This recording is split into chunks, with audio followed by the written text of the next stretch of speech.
Hello students, welcome to Lakshmi commerce class. Students, पिछले video में मैंने इनकम फ्रॉम हाउस प्रॉपर्टी का फॉर्मेट बताया था। आज इस वीडियो में हम इनकम फ्रॉम हाउस प्रॉपर्टी का एक क्वेश्चन सॉल्व करेंगे। तो चलिए देखते हैं क्वेश्चन। क्वेश्चन लिखा है, mister Ram owns house property. Mister Ram के पास एक हाउस है। Its annual letting value is 80,000। During the previous year it was let out to a tenant on a monthly rent of 7,000।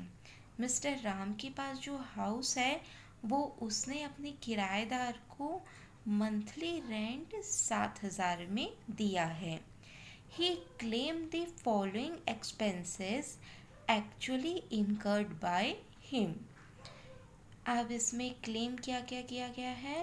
Municipal tax 8,000, expenses for the recovery of rent of 600, maintenance allowance paid to the stepmother rupees 12,000 annually, which was a charge on the property according to his father's will. The house remained vacant for 1 month during the previous year। इसमें बोला गया है कि house जो है वो 1 महीने के लिए खाली है। मैंने लास्ट वीडियो में रूल्स लिखाया था हाउस वैकेंट का, तो उसमें ऑलरेडी बता दिया था कि जब भी आपको क्वेश्चन आता है हाउस वैकेंट का तो उसमें एक्चुअल रेंट ही ग्रॉस एनुअल वैल्यू रहता है। देन आपको फाइंड आउट करनी है इनकम फ्रॉम हाउस प्रॉपर्टी। ये है आपका क्वेश्चन। अब चलिए इसे सॉल्व करते हैं। सबसे पहले आप हेडिंग डालेंगे computation of taxable income from house property for assessment year 20 to 21। Then आपका कॉलम रहेगा पर्टिकुलर्स और अमाउंट का 3 कॉलम। हम एज इट इज़ फॉर्मेट के अकॉर्डिंग ही सॉल्व करेंगे जो मैंने पिछले वीडियो में आपको फॉर्मेट लिखाया था।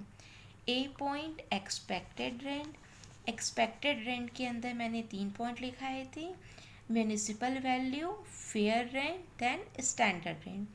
क्वेश्चन में यहाँ पे दे दिया है आपका its annual letting value is 80,000, means ये आपका 80,000 डायरेक्ट एक्सपेक्टेड रेंट है। देन एक्चुअल रेंट हम कैसे निकालेंगे? देखिए क्वेश्चन में क्या दिया है कि वो अपने किराएदार को मंथली रेंट 7,000 में दिया है। टोटल 12 मंथ्स होते हैं, लेकिन क्वेश्चन में ये भी बोला है कि घर जो है वो 1 महीना खाली है। तो हम लोग उस चीज़ को माइनस करके दिखाएंगे। मीन्स 7,000 इंटू 12 आपका टोटल मंथ्स जो होता है 84,000, और जितने मंथ्स घर खाली था वो माइनस कर देंगे। 7,000 इंटू 1, 1 महीना घर खाली था तो आपका आ गया 77,000। देन ग्रॉस एनुअल वैल्यू आपका आएगा 77,000। 77,000 क्यों आएगा मैं वापस रिपीट करके बताती हूँ, क्योंकि जब भी हाउस वैकेंट दिया रहेगा क्वेश्चन में तो हम लोग एक्चुअल रेंट को ही ग्रॉस एनुअल वैल्यू लेते हैं। लेकिन अगर क्वेश्चन में ये दे देता कि जो ओनर है घर का वो 2 महीना सेल्फ ऑक्यूपाइड किया है घर, तो वो वैकेंट नहीं कहलाएगा, वो सेल्फ ऑक्यूपाइड कहलाएगा। और उस केस में हम ग्रॉस एनुअल वैल्यू इन दोनों में से जो बड़ा रहता है हम उसको लेंगे। लेकिन वैकेंट रहता है तब हम लोग हमेशा एक्चुअल रेंट को ही ग्रॉस एनुअल वैल्यू लेते हैं। देन आगे लेस करेंगे हम म्यूनिसिपल टैक्स। क्वेश्चन में आपका म्यूनिसिपल टैक्स दिया था 8,000, तो हमने ले लिया 8,000। देन अनरियलाइज रेंट ये आपका नहीं है मेंशन में। क्वेश्चन में मेंशन नहीं है। देन एजुकेशन सेस भी नहीं दिया है। देन आपका आता है नेट एनुअल वैल्यू। 77,000 में से 8,000 आपने डिडक्ट कर दिया तो आया 69,000। देन डिडक्शन करते हैं अंडर सेक्शन 24। इसमें कंपलसरी होता है first 30% of net annual value. Net annual value का आपको 30% कैलकुलेट करके निकालना है। तो 69,000 का 30% आपका आया 20,700। देन प्रीवियस ईयर लोन, ये क्वेश्चन में आपका नहीं दिया है। इंटरेस्ट ऑन लोन, ये भी आपको क्वेश्चन में नहीं दिया है।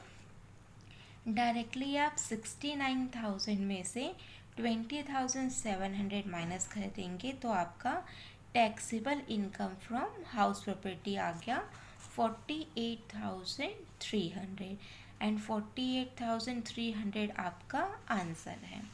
अब देखिए क्वेश्चन में जो कुछ कुछ पॉइंट्स दिए हैं like expenses for the recovery of rent 600, ये फॉर्मेट में कहीं पर है ही नहीं तो हमने इसको क्वेश्चन में लिया नहीं।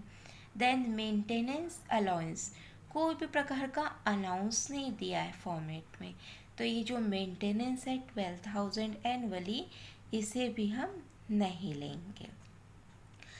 और बाकी सारी चीज़ें आपको आई थिंक क्लियर होंगी। और हमेशा एक बात का चीज़ ध्यान रखना, find out the income from house property लिखा है।